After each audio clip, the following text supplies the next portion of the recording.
ಇದು ಗೋಪಾಲಕೃಷ್ಣ ದೇವಸ್ಥಾನದ ಮುಂಭಾಗದಿಂದ ಕೈಯೂರು ಪೀಲಡ್ಕವಾಗಿ ಸಾಲೆತ್ತೂರು ಸಂಪರ್ಕಿಸುವ ರಸ್ತೆ. ಇದು ಕೊಲ್ನಾಡು ಮತ್ತು ಮಂಚಿ ಗ್ರಾಮ ಪಂಚಾಯತ್ ವ್ಯಾಪ್ತಿಗೆ ಒಳಪಟ್ಟಿದೆ. ಇದಕ್ಕೆ ಯಾವುದೇ ಜನಪ್ರತಿನಿಧಿಗಳು ಅಥವಾ ಅಧಿಕಾರಿಗಳು ಸ್ಪಂದಿಸ್ತಾ ಇಲ್ಲ. ಇಲ್ಲಿ ಸರ್ಕಾರಿ ಪ್ರೌಢಶಾಲೆ, ಹಿರಿಯ ಪ್ರಾಥಮಿಕ ಶಾಲೆ, ಮಸೀದಿ, ಅಂಗನವಾಡಿ, ಕೊಡಮಂತಯ್ಯ ದೇವಸ್ಥಾನ, ಮಲರಯ್ಯ ದೇವಸ್ಥಾನಗಳು ಇರುತ್ತದೆ.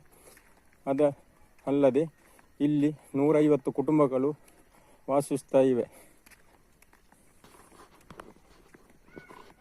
ಇಲ್ಲಿ ಮಳೆಗಾಲ ಬಂದಾಗ ಇಲ್ಲಿ ನಡೆದು ಹೋಗುವ ಪರಿಸ್ಥಿತಿಯಲ್ಲಿ ಇಲ್ಲ. ಇಲ್ಲಿ ಯಾವುದೇ ಪಂಚಾಯತ್ಗಳು ಇದಕ್ಕೆ ಸ್ಪಂದಿಸ್ತಾ ಇಲ್ಲ.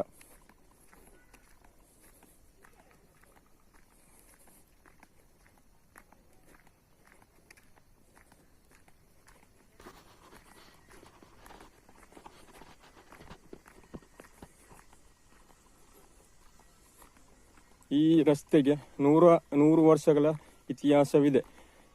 101 ಸಲ ಡಾಮರೀಕರಣ ಆಗಿದೆ.